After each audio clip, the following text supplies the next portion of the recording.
Good morning, world history. I apologize that this is getting to you on Tuesday. I had some issues getting things out on Monday. Um, so we have, at least for our purposes, wrapped up World War II.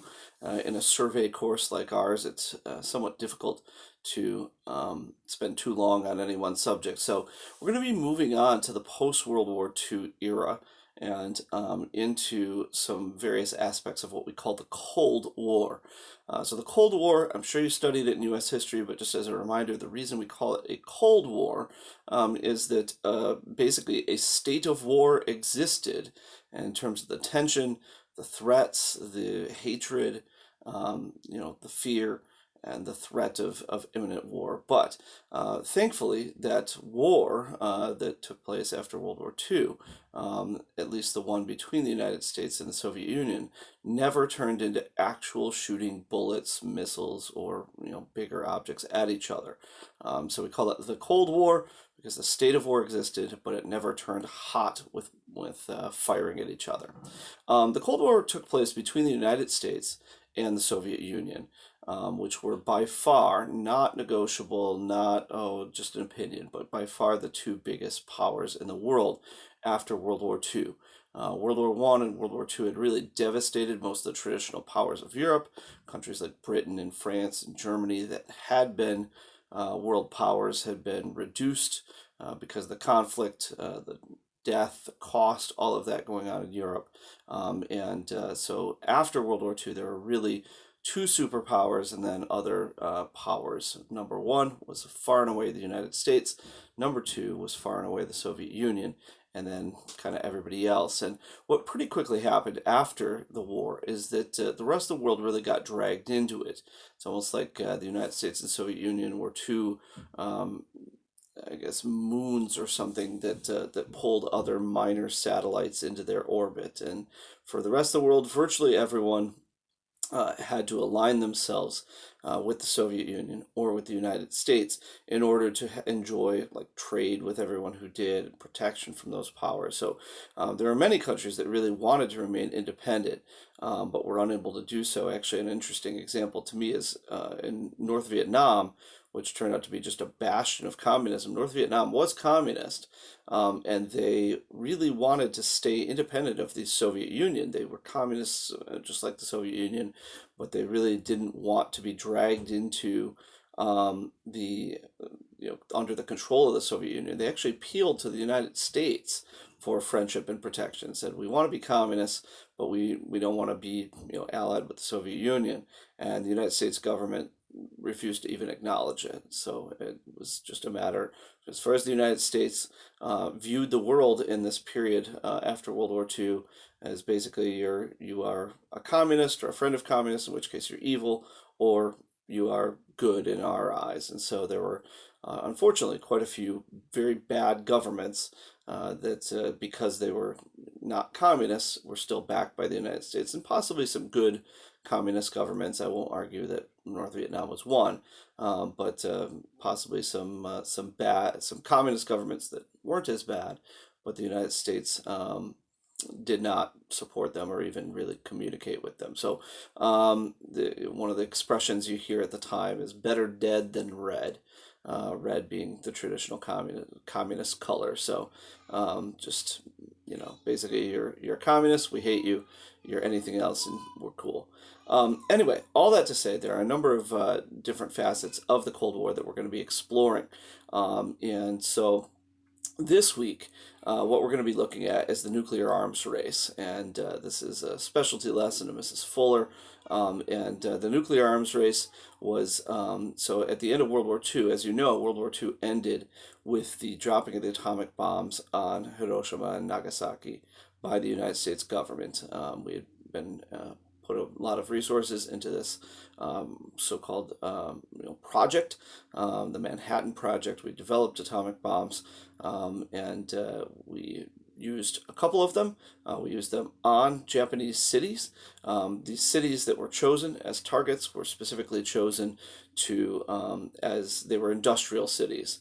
And so there were no Japanese soldiers that were killed by the atomic bombs. The soldiers were all on islands away from mainland Japan, preventing the advance of the Americans. So the cities that were hit were largely factory towns. And so the people who were killed were all, in some ways, non-combatants. They were women and children and the elderly, but they were also people who were working in the factories that were making the guns and the bullets and other things that made the Japanese war effort possible. And so these cities, hundreds of thousands of people were annihilated in a moment, and so the first one was dropped, and the Japanese didn't surrender. And the second one was dropped 3 days later, and then the Japanese, in fact, did surrender, unconditionally surrendered. And so this is a huge, huge deal, and because it's a huge deal for a number of reasons. Number one is always the question of when you target civilians, when you target non-soldiers, it's very controversial, and it remains somewhat controversial today. Another aspect of this, though, is that the United States was basically planning, as far as what would have to be done to defeat Japan. The United States was planning on like D-Day style invasions of Japan. There wasn't really another way until the atomic bomb. And so there were plans in the works already for two different landings of American soldiers in Japan. And they were known not as D-Day, but as X-Day and Y-Day.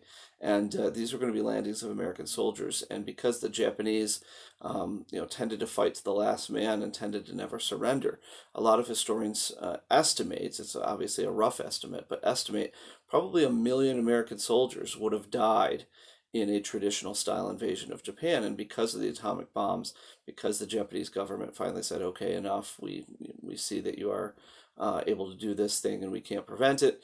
The defeat of Japan was accomplished with 0 American soldiers having to set foot in Japan or being killed in Japan. So that's a big deal. And to his dying day, President Truman said that was his consideration in dropping the bomb, was that he said that, if I can end this war and defeat Japan at the cost of 0 more American soldiers' lives, I'm just going to do it. And he did it and never thought twice about it. So the other, piece of this is that a lot of people thought, or some historians think, that the dropping of the bombs on Japan was unnecessary. That Japan was actually, in fact, fairly close to surrender. And if the United States had just waited a few weeks, it probably would have happened. But that the United States had another ulterior motive, and that that ulterior motive was to throw some fear into the Soviet Union. That the United States government foresaw that as soon as World War II ended, that there would be an ongoing conflict with the Soviet Union, and that the dropping of the atomic bombs was a little bit of a flex to show, hey, we can do this and you can't. And also, at the time, because the Soviet Union had been so busy fighting the Germans, the Soviet Union had not actually formally declared war on Japan yet. It didn't want a war on its eastern front. And so another facet of that would be, what if the United States was really trying to end the war before the Russians joined the war against the Japanese? That would make sure that only the United States was at the post-war negotiating table with Japan, and that the Russians didn't have a say in the situation. In any event, whatever Truman's reasons in his own mind were, the war did end with the dropping of the atomic bombs, but it instigated an immediate nuclear arms race. Within days of the U.S. dropping of those bombs, the Russians had spies and scientists in Hiroshima, in Nagasaki, doing tests, trying to figure out what the United States had managed to accomplish, and what was the science behind it. They also had spies in the United States attempting to steal secrets about the atomic bomb from Americans, and sometimes successfully did. Some Americans actually were executed for treason in these plots. And so within a few years, the Soviet Union actually develops their own atomic bomb, largely based on science done in Japan, where the U.S. had dropped the bomb, and based on spying in the United States. And so within a few years, the Russians have the bomb as well. In the meantime, the U.S. had been working on an even bigger and better weapon, the H bomb or hydrogen bomb. But within a couple years, the U.S. getting it, the Soviet Union has gotten it too, and again based on largely on espionage. So, in any event, from then on, the two sides build up their nuclear weapon stockpiles. They build up bigger and badder weapons, to the point that if you look at some of the weapons that exist today, they are capable of blowing up the entire world and make the atomic bombs used at Hiroshima and Nagasaki look just absolutely tiny, like flicking a drop of water into a lake, versus being able to annihilate the entire lake. So anyway, amazing stuff and scary stuff too, because in the years since World War II, it's not just the U.S. or now Russia that has the bomb, but other countries have gotten it as well.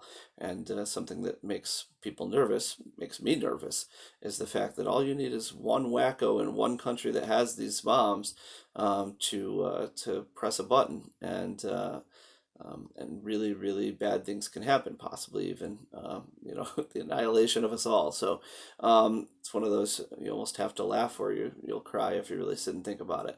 Anyway, so this week you're going to be looking at the nuclear arms race, the atomic bomb, and that race for supremacy. Next week we will be looking at another Cold War theme, and that is places where the Cold War turned hot. Like the Korean War and the Vietnam War. The war, as I mentioned, the Cold War never turned into the United States and the Russians shooting bullets at each other, but in many places it turned into the U.S. or the Russians shooting bullet, or their friends shooting bullets. So you have Americans killing North Vietnamese. You have Americans killing North Koreans, you have Chinese killing Americans, you have Russians killing Afghans. The Russians invaded Afghanistan, which at the time was an ally of the United States. So you have hot wars, just not between the two main Cold War foes. So we'll look at that next week. And then the week after, I'm going to put together a lesson, and it's on kind of the fun or quirky side of the Cold War rivalry, ways in which if you have a war that's cold, how do you try to win a cold war? And so we'll look at things like athletic events and scientific discoveries and things like that are ways in which these attempts were made to win a war that wasn't about bullets. So anyway, Cold War for a few weeks. As always, I appreciate your time, your energy. I know this whole quarantine business has not been easy on anyone, but I personally have really enjoyed the chance to learn more and read more, and explore some topics more deeply. And I appreciate those of you that have communicated with me as well. Have enjoyed at least getting to talk to you in that way. So. Anyway, I hope you're doing well, and if you have any questions, if you have any issues, if there's anything I can do to make these easier for you, just let me know. So what you're going to get from me here is with this lesson is there's a slideshow that you're going to use, and there is a sheet to fill out, Google Doc to fill out and share with me, and then there's also a crossword puzzle to do as you go. If you are unable to print the crossword puzzle, what I would do is you could either make your own if you got some graph paper or something like that, or another thing that you could do is like hold up a thin piece of paper, just hold it up to the screen and kind of trace over it, and you can do it that way if you want. So anyway, I appreciate your time, your effort, and I appreciate you watching this video. So have a great week. Bye.